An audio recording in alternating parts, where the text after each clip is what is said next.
Matte finish yung likod niya, so anti-slip and anti-fingerprint. Tapos meron na rin siya dito magnetic ring for magnetic accessories. Alright, so in this video, i-check naman natin tong matte magnetic case na nabili natin for our Redmi A5. And nagustuhan ko dito, no? Two-tone na yung kanyang color. And as you can see, darker black yung kanyang gilid. Pero yung sa likod niya is parang lighter black, no?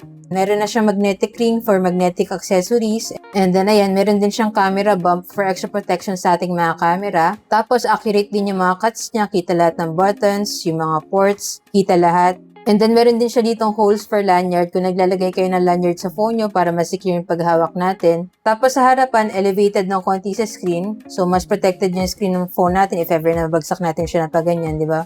And marami po itong different cute colors na available, pero ang napili ko na color is color black.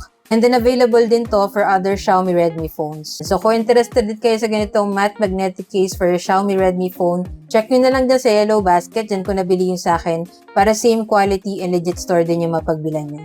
So, yun lang. Sana nakatulong tong video. If you have any other questions, just let me know in the comments and follow for more tech content.